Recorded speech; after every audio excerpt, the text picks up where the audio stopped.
नमस्कार दोस्तों, स्वागत है आप सभी का नीमी टेक्निकल क्लासेस में। आज के क्लास में हम डीसी जनरेटर के कुछ महत्वपूर्ण प्रश्नों को हल करने वाले हैं और इतना आसान प्रश्न लेकर आप सभी के बीच में उपस्थित हुआ हूं कि इतना आसान क्वेश्चन यदि आप आईटीआई कर रहे हैं ना, यदि आप डिप्लोमा कर रहे हैं तो ये क्वेश्चन का आंसर तो आपको आना ही आना चाहिए। और ये जो क्वेश्चन है ये डीसी जनरेटर का सबसे मुख्य क्वेश्चन है। डीसी जनरेटर जो है ये शुरुआत ही यहीं से होती है और जनरेटर की जहां से शुरुआत हुई है, शुरुआत से लेकर के आज के इस सेशन में हम शुरुआत करेंगे प्रश्नों को हल करना। तो चलिए आप बने रहिएगा, इस पूरे सेशन को ध्यान से देखिए, इस पूरे क्लास को आप ध्यान से देखिएगा, है ना। तो चलिए अपने क्लास को शुरुआत करते हैं, अपने क्लास को स्टार्ट करते हैं और आगे बढ़ाते हैं। दोस्तों आपके लिए एक शायरी लेकर के आया हूं। कहा जाता है कि तेरे सपने हैं तेरे आंखों में, तेरे सपने हैं तेरी आंखों में, तेरी चाहत है तेरी सांसों में। तू कामयाब जरूर होगा, तू कामयाब जरूर होगा क्योंकि संघर्ष है तेरे फितरत में। दोस्तों संघर्ष करने वाला इंसान जीवन में हमेशा खुश रहता है ना। इसीलिए किसी ने क्या खूब कहा है कि भाई जिंदगी तो बहुत सस्ती होती है, जिंदगी तो बहुत सस्ती होती है, बस इसको जीने के मायने बहुत महंगे होते हैं, है ना। और जीने के मायने भी सस्ता हो सकता है जो संघर्ष करेगा। ठीक है, तो आप संघर्ष करिए और मेहनत करते हुए अपने लक्ष्य की ओर अग्रसर होइए।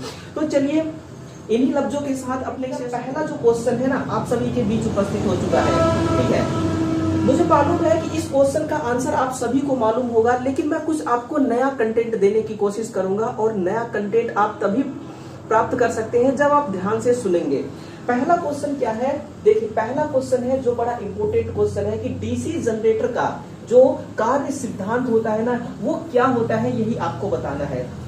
लेंज लॉ के सिद्धांत पर डीसी जनरेटर काम करती है, फैराडे के इलेक्ट्रोमैग्नेटिक इंडक्शन के सिद्धांत पे, या फैराडे के इलेक्ट्रोलाइसिस के सिद्धांत पे, या कूलाम के सिद्धांत पे। तो दोस्तों यहाँ पर देखिए जो ऑप्शन नंबर बी है यही जो आपका है ना, ऑप्शन नंबर बी यही करेक्ट आंसर भी होगा। फैराडे का जो इलेक्ट्रोमैग्नेटिक इंडक्शन के सिद्धांत पे ये काम करता है।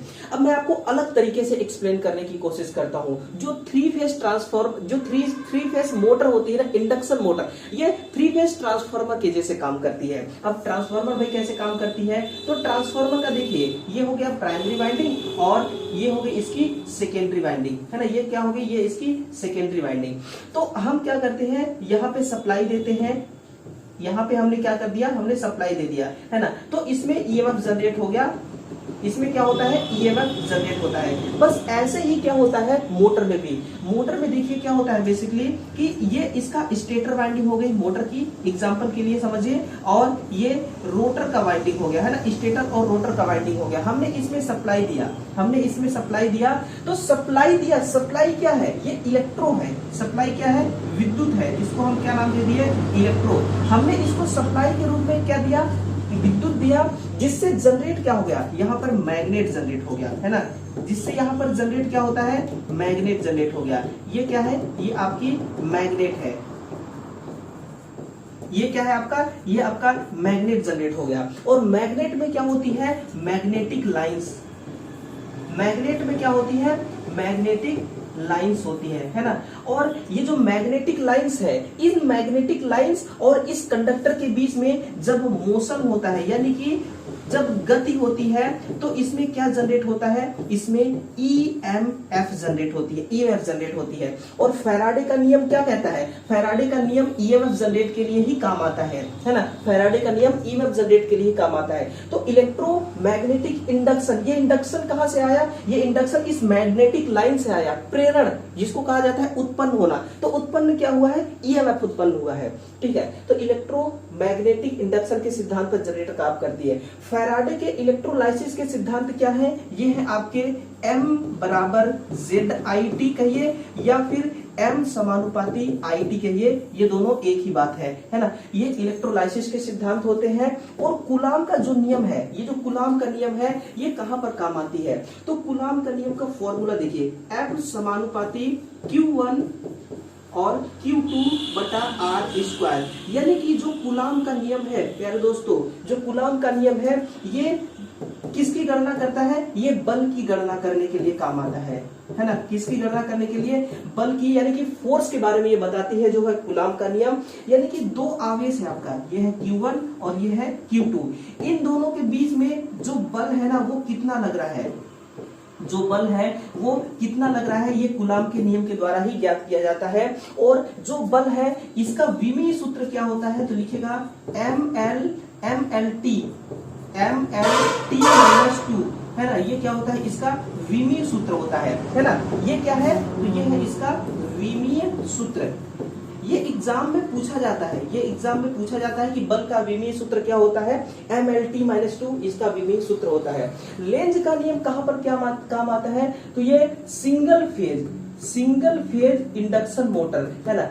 ये क्वेश्चन अभी हाल ही में पूछा गया था, ये क्वेश्चन हाल में पूछा गया था। जो एमपीटीओ का जो भी विद्यार्थी एग्जाम दिए होंगे उनको सब मालूम होगा कि भाई लेंज लॉ कहां पर काम आता है, तो ये सिंगल फेज का जो इंडक्शन मोटर होती है वहां पर हम लेंज नियम को काम में लेते हैं, ठीक है ना। चलिए आगे बढ़िए दोस्तों, कंटेंट अच्छा लगे तो चैनल को सब्सक्राइब कीजिएगा और साथ में घंटा वाले पॉइंट को जरूर दबाइएगा, क्योंकि नोटिफिकेशन क्लास का आपको तभी मिलेगा, है ना। और वीडियो को शेयर अपने मित्रों के साथ जरूर कीजिए। बहुत ही शानदार सा क्वेश्चन आप सभी के बीच आया है, डीसी जनरेटर के कोर को लेमिनेट क्यों किया जाता है, ठीक है भाई। बताइए दोस्तों, क्यों हम लेमिनेट करते हैं, कूलिंग करने के लिए, ऐसा तो लगता नहीं है। कोर हानि को घटाने के लिए, ऐसा भी नहीं लग रहा है।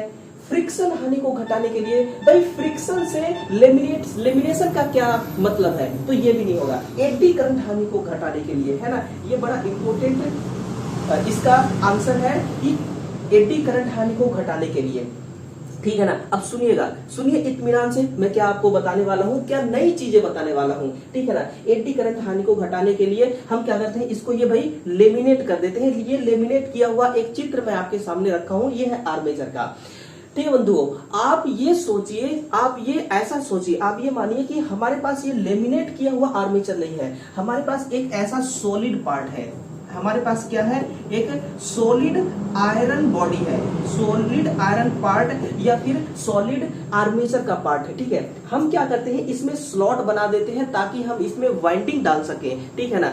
जब इसमें हम स्लॉट बना करके वाइंडिंग डाल देते हैं तो जो इसमें राइट हैंड रूल, फैराडे का जो इसमें राइट हैंड रूल लगता है ना, इस रूल के द्वारा इस कंडक्टर में क्या जनरेट हो जाएगा, बताइए, इसमें क्या जनरेट होगा, ईजी, है ना, ईजी, यानी कि जिसको आप ईएमएफ कहते हैं, ईजी जनरेट हो जाएगा। इस ईजी से ये खुद के कॉइल में ये करंट डेवलप हो जाएगी, इसमें क्या बहने लगेगा, इसमें करंट का प्रवाह होने लगेगा। ये करंट क्या करेगा, अब देखिए आप सोचिए कि इसके चारों तरफ करंट सर्कुलेट होने लगेगी, और अगर इस बॉडी के चारों तरफ करंट सर्कुलेट होगी तो उस करंट का कुछ परसेंट तो इस बॉडी पर भी प्रभाव डालेगा। क्यों, क्योंकि ये एक प्रकार का कंडक्टिंग मटेरियल है। ये कौन सा मटेरियल है, ये एक प्रकार का चालकीय पदार्थ है ना। इसमें भी करंट का बहाव हो सकता है, चालकीय पदार्थ में करंट का बहाव हो सकता है। तो ये वाली जो करंट है इसका कुछ अंश सर्कुलेशन के रूप में, जिसको हम सर्कुलेटिंग करंट कहते हैं, वो इस बॉडी में ट्रांसफर होने, मतलब कि सर्कुलेट होने लगेगी। और इसी सर्कुलेटिंग करंट से, इसी जो आपकी सर्कुलेटिंग धारा है, इसी सर्कुलेटिंग धारा से क्या यहां पर जनरेट होता है, एडी धारा, है ना। इससे क्या होता है, सर्कुलेटिंग करंट से उत्पन्न होती है एडी करंट। और ये एडी करंट ना एक्चुअल में कराती क्या है, ये हीट उत्पन्न करती है। ये क्या उत्पन्न करती है, हीट उत्पन्न करती है। और इस हीट के द्वारा क्या होता है दोस्तों, इस हीट के द्वारा पावर लॉस होती है।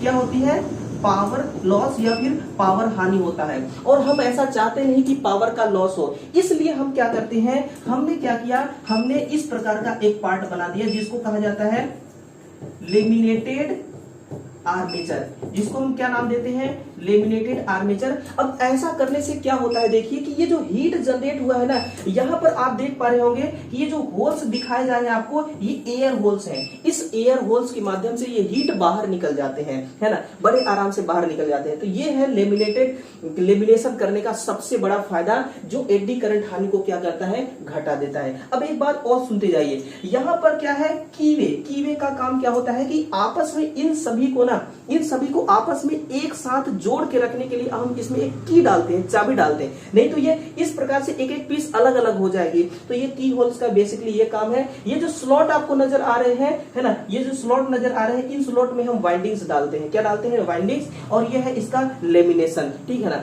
अब आप कमेंट करके बताइए कि हर एक पत्ती का जो लेमिनेशन साइज होता है कितने mm का होता है, ये आपको क्या करना है? कमेंट करके बताना है। कमेंट जरूर कीजिएगा, ठीक है ना। चलिए आगे है, जनरेटर में वेव वाइंडिंग किस उद्देश्य हेतु किया जाता है? किस उद्देश्य हेतु हम जनरेटर में वेव वाइंडिंग करते हैं? सबसे पहली बात जो आपके एग्जाम के लिए आवश्यकता है वो देखिए, जो हमारी आर्मेचर होती है ना, जो हमारी ये जो आर्मेचर होती है, इस आर्मेचर में बेसिकली हम क्या करते हैं? दो प्रकार की वाइंडिंग डालते हैं। कौन कौन सी? एक होती है भैया वेव वाइंडिंग और दूसरी होती है लैप वाइंडिंग। दूसरी कौन सी होती है? Lap winding. अभी क्वेश्चन किस पर बना है? तो अभी क्वेश्चन किस पर बना है? वेव वाइंडिंग पर, है ना। किस पर बना है? वेव वाइंडिंग पर अभी क्वेश्चन बना है। तो ऐसे जनरेटर जहां पर लो वोल्टेज,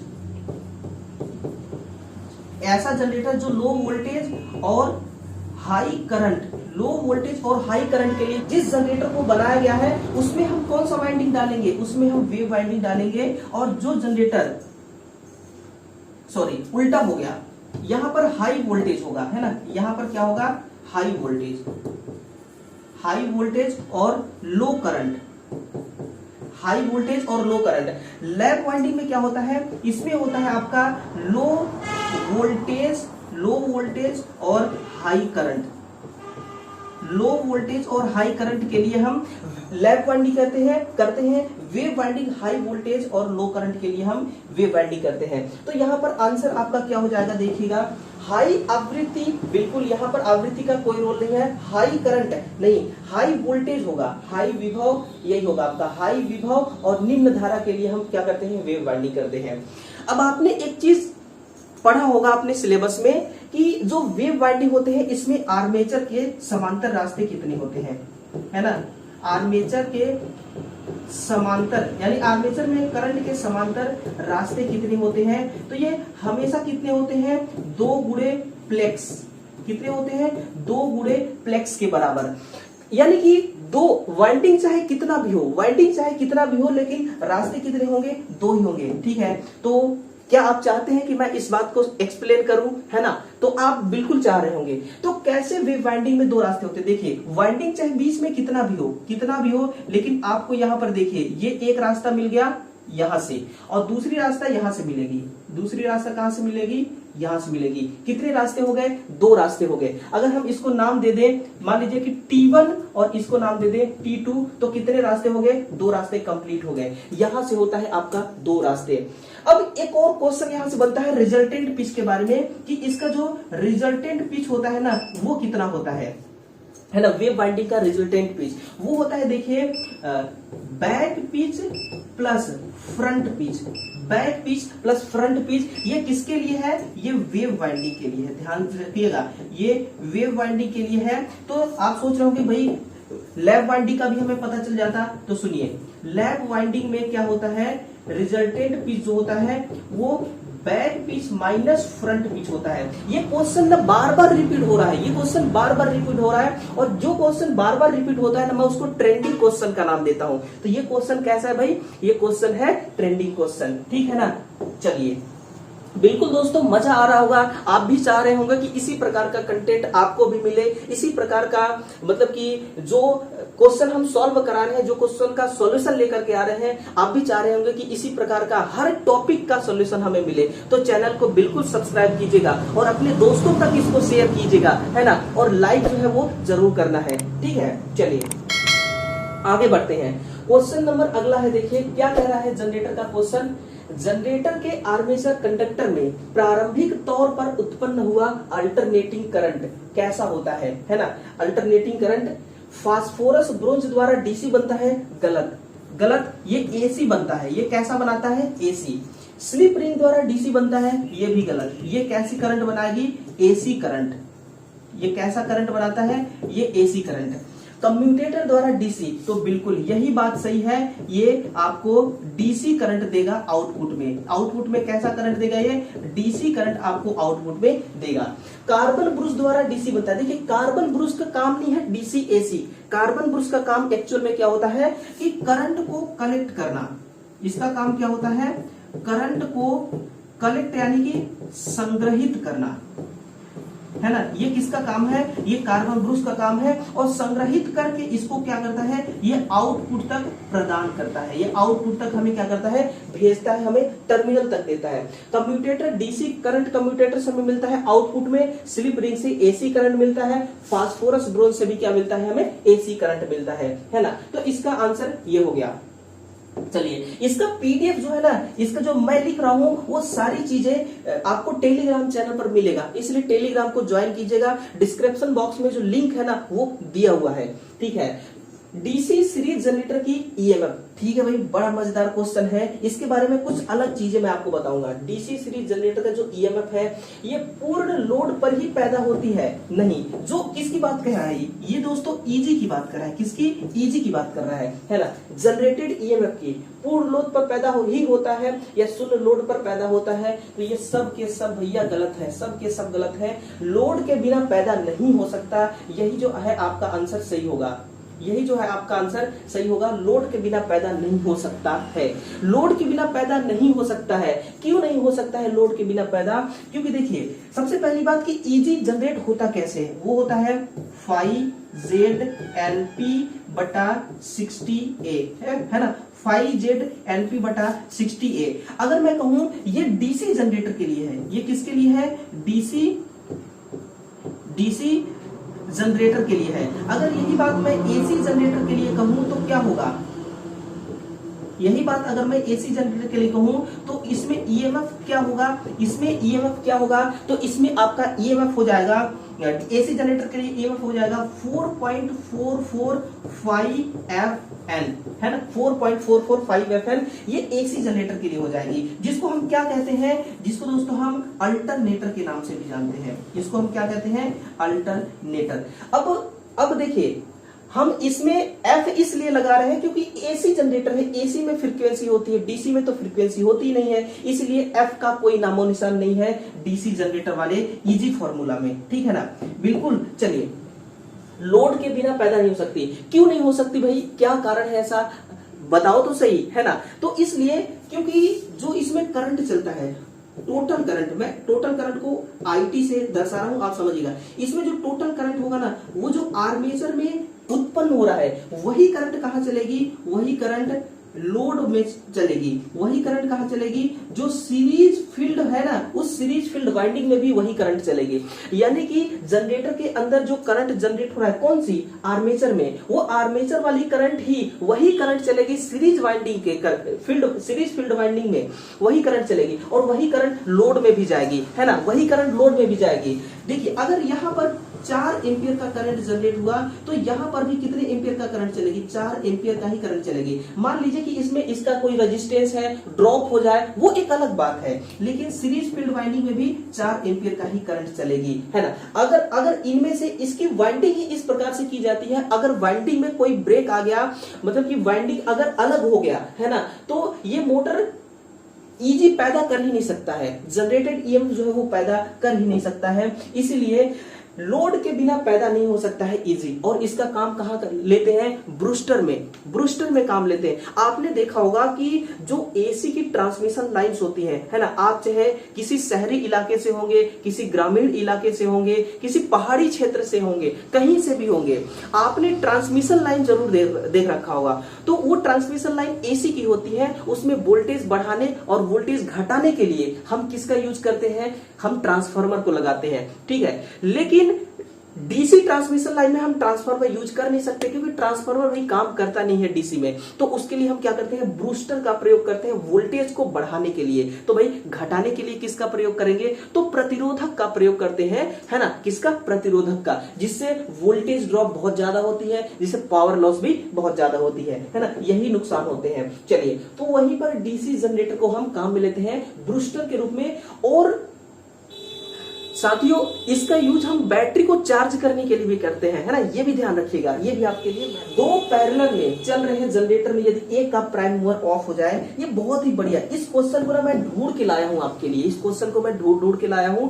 सुनिएगा, जल जाएगी, बंद हो जाएगी, मोटर की तरह चलने लगेगी, लोड को सप्लाई देना बंद कर देगा अगर एक प्राइम मूवर हटा दे किसी एक जनरेटर का। देखिए सबसे पहले ना जनरेटर को सिंक्रोनाइज करने के लिए हमें आवश्यकता किस किस चीज की पड़ती है। तो सबसे पहले हमें एक रेगुलेटर चाहिए, एक रेगुलेटर जिसको हम क्या कहते हैं, प्रतिरोधक भी कह सकते हैं, है ना। एक हमें प्रतिरोधक चाहिए या रियोस्टेट कह लीजिए। और दूसरा क्या चाहिए, ये तो पहला हो गया। दूसरा चाहिए हमें एक एसपीडीटी या फिर डीपीएसटी, है ना, हमें डीपीएसटी चाहिए स्विच। और जो तीसरा है ये हमें चाहिए वोल्ट मीटर, हमें वोल्ट मीटर चाहिए। और चौथा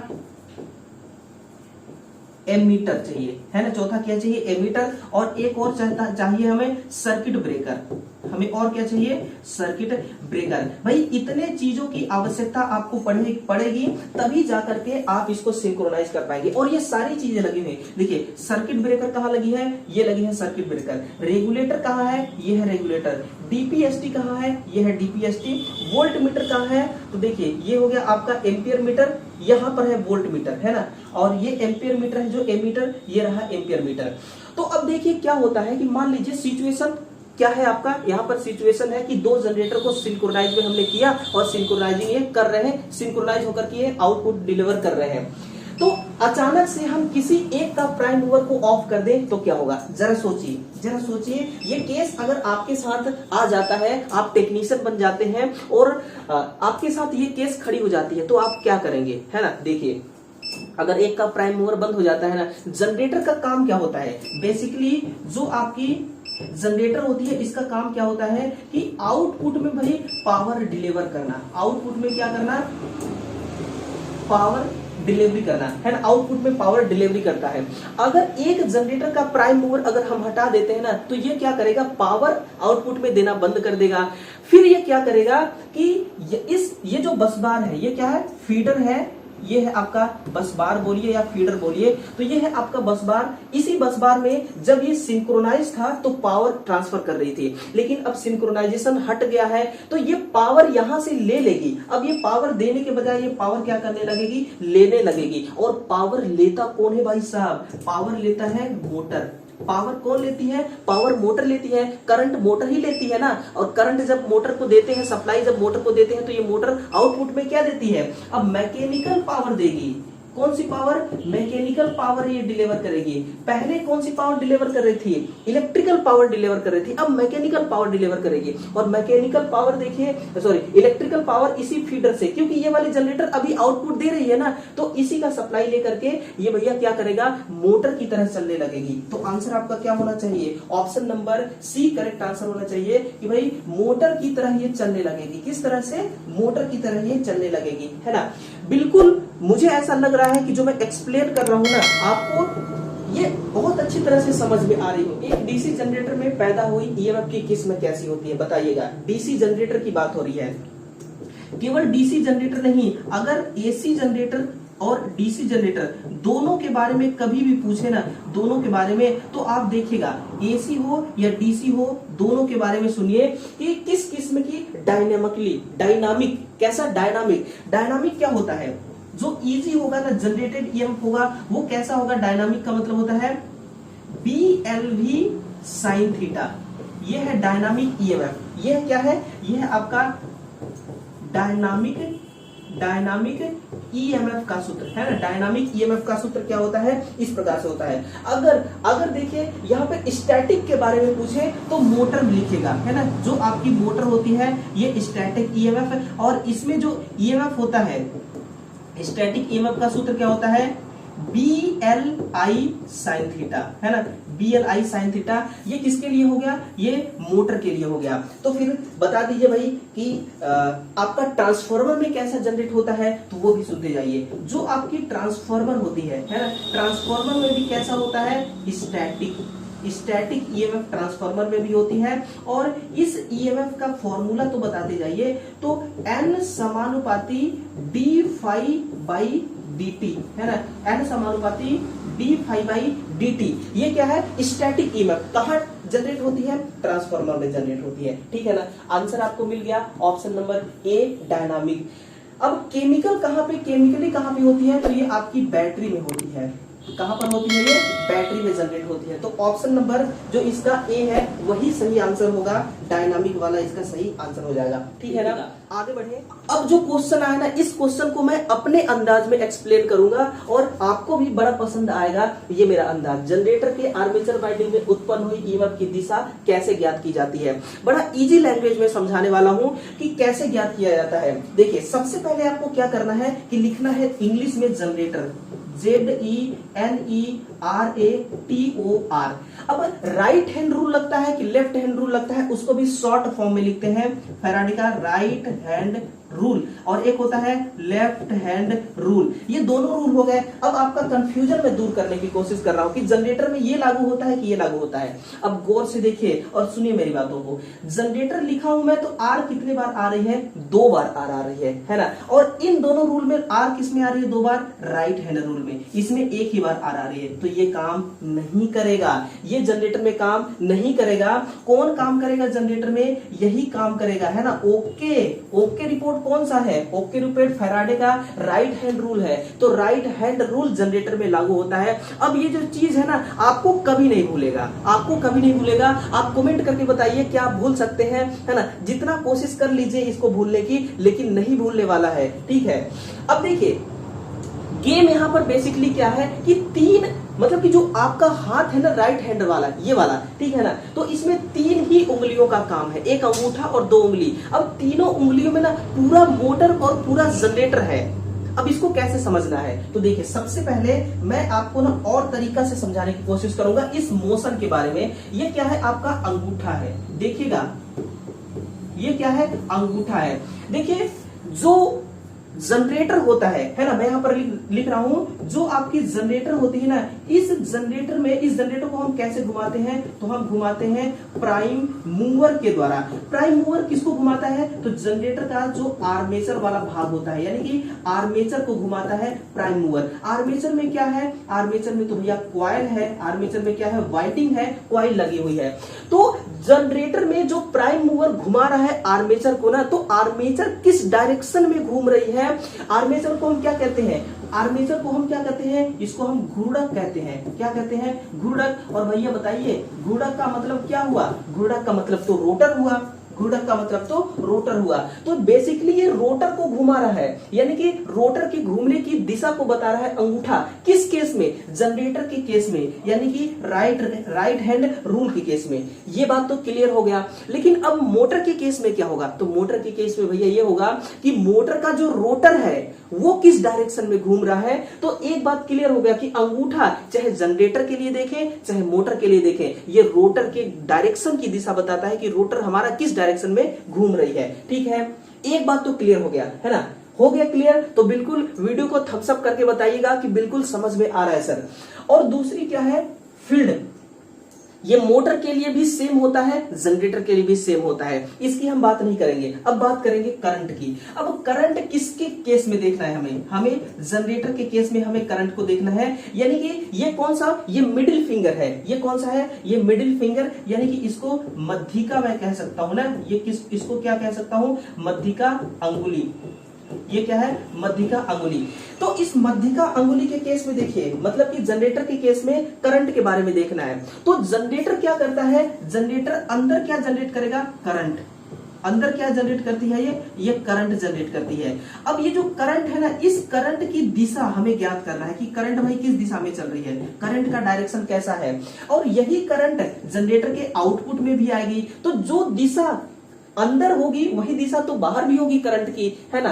तो जनरेटर के केस में क्या होता है कि करंट जो अंदर डेवलप हो रहा है उस करंट की डायरेक्शन को हमें पता करना होता है। लेकिन मोटर में क्या होता है, मोटर में ये होता है कि भैया ये जो करंट हुआ है ना, ये कहां पर मिलेगी, हमें आउटपुट मिलेगी। और जो मोटर है, देखिए ये जो मोटर है, मोटर में यूं मानिए कि ये 2 टर्मिनल है ना, मोटर में ये 2 टर्मिनल है। अब इसको हमें क्या करना है, डीसी मोटर है। ये कौन सी मोटर है आपकी, डीसी मोटर है। अब डीसी मोटर को हमें सप्लाई देना है तब तो चलेगी। और सप्लाई हम कहां से देंगे भैया, हमें कहीं ना कहीं से तो सप्लाई देना है। डीसी मोटर है तो डीसी जनरेटर से ही देंगे, और डीसी जनरेटर का आउटपुट यहाँ करंट हमें मिल गया, यहीं पे हमने इसको क्या कर दिया, सप्लाई को दे दिया।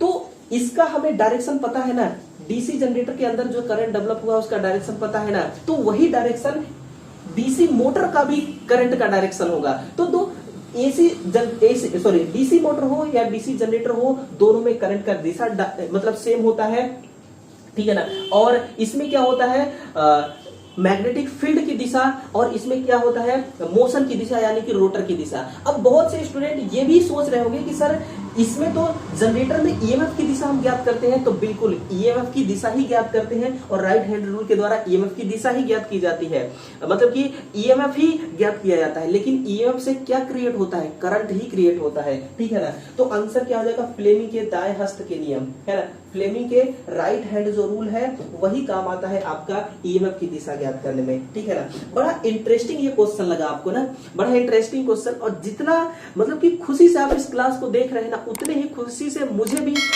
बताने में खुशी हो रही है। जनरेटर के कम्यूटेटर्स के मध्य क्या रखा जाता है, क्या डाला जाता है, एस्बेस्टस शीट का इंसुलेशन दिया जाता है, या अभ्रक शीट का इंसुलेशन दिया जाता है ना, या फिर बैकेलाइट शीट का इंसुलेशन दिया जाता है। अब देखिए ये वाली जो पार्ट है इसको हम क्या कहते हैं, कम्यूटेटर, है ना, इसको हम क्या कहते हैं, कम्यूटेटर। और कम्यूटेटर कहां कहां पर लगती है, ये मतलब कि डीसी जनरेटर में कहां पर लगती है, ये डीसी जनरेटर में इसका इस्तेमाल हम करते हैं। अब देखिए क्या होता है, जैसे आप मोटर के स्टेटर में वाइंडिंग डालते हैं ना, तो वाइंडिंग डालने से पहले आप इंसुलेशन पेपर डालते हैं ताकि स्लॉट जो है आपस में मतलब कि बॉडी में करंट ना आए और वाइंडिंग आपस में शॉर्ट ना हो। इसी प्रकार से ये जो कम्यूटेटर है ना, इसमें अलग अलग यहाँ पर देख रहे होंगे आप, अलग अलग इसमें स्प्लिट किया हुआ है, अलग अलग पत्ती लगी हुई है। दोनों पत्तियों के बीच में ये आपको ब्लैक कलर का जो नजर आ रहा है ना, ये क्या है, इसको हम कहते हैं माइका, इसको हम क्या कहते हैं, माइका कहते हैं। या फिर आप बैकेलाइट नहीं, ये अभ्रक होगा, ये क्या होगा, अभ्रक होगा, अभ्रक शीट का इंसुलेशन। माइका वही हो गया आपका अभ्रक, माइका क्या हो गया आपका अभ्रक हो गया। तो माइका इसमें डालते हैं, अभ्रक डालते हैं ताकि दोनों प्लेटें जो है ना आपस में शॉर्ट ना हो, दोनों शीट आपस में शॉर्ट ना हो।